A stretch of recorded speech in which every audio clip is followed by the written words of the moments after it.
অশান্তি মনে ছিল। অশান্তির ভিতর দিয়ে মানুষের সাথে ঈদ মোলাকাত করতে হয়েছে, দেখা করতে হয়েছে। 6টি মায়ের সাথে আমাদের তদন্ত কমিটি কথা বলতে চেয়েছেন। কালকে কিছু হয়েছে, আজকে হবে।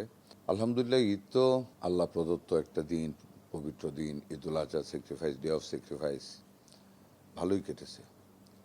তবে আদ্দিন হাসপাতালের 6টি মর্মান্তিক শিশু মৃত্যুর ঘটনা অত্যন্ত মর্মাহত করেছে, যে কারণে একটা অশান্তি মনে ছিল। অশান্তির ভিতর দিয়ে মানুষের সাথে ঈদ মোলাকাত করতে হয়েছে, দেখা করতে হয়েছে। ঈদের পরের দিনে এসে পড়েছি, ওই টেনশনটা কাজ করেছে, ওই হাসপাতালটায় গিয়েছি। ঈদের আগের দিনও আমি কিশোরগঞ্জ সদর নজরুল ইসলাম জেনারেল হাসপাতাল, পাকুন্দিয়া উপজেলা হেলথ কমপ্লেক্স, হোসেনপুর উপজেলা হেলথ কমপ্লেক্স এগুলি ঘুরে দেখেছি।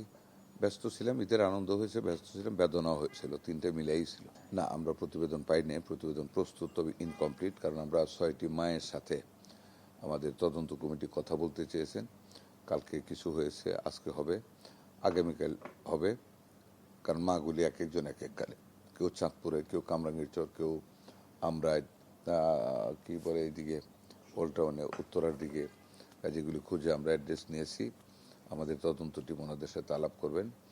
আর যেটুকু পেয়েছি এটুকু নিয়ে আজকে আবার আমাদের 10:30টার সময় আমাদের লয়ার সহ আমাদের মিটিং হবে। আমাদের অ্যাটর্নি জেনারেল থাকবেন, ডেপুটি অ্যাটর্নি জেনারেল থাকবেন। আইনগত কি দেখা যায়, এর ভিতরে কী খুঁজে পাওয়া যায়, কী অফেন্স পাওয়া যায়, আমরা ডিটেলস দেখে আগামীকাল রিপোর্টটা 3 তারিখে রিপোর্টটা সাবমিট করবে। পরিস্থিতি তো ঈদের মেলামেশার কারণে আমরা যে একটা যে গতি বৃদ্ধি হবে ভেবেছিলাম, আলহামদুলিল্লাহ ওরকম কিছু হয়নি। মৃত্যু তো অনেকই কমে এসেছে, বাট হামটা এখনও কোনো সময় 1000-এর নিচে, কোনো সময় 1000-এর উপরে একটু একটু যাচ্ছে। আমরা লাস্ট ডোজটা 15 থেকে 20 তারিখ গত মাসে যেটা দিয়েছি, এটা 1 মাস লাগে ইমিউনিটি গ্রো করতে, মানে বাচ্চাদের রেসিস্ট্যান্ট গ্রো করতে, তো অ্যান্টিবডি গ্রো করতে। তো আশা করি আমরা এই সপ্তাহের শেষ দিক নাগাদ কমে যাবে। কোনো সংকটই ভ্যাকসিনের নাই, ভ্যাকসিন কাজটা কিন্তু এখনও আমাদের চলছে।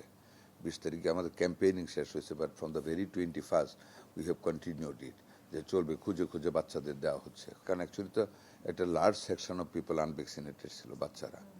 4.5 বছর, 20 ডিসেম্বর থেকে 25 আমাদের মার্চ পর্যন্ত ভ্যাকসিনেশন তো হয় নাই।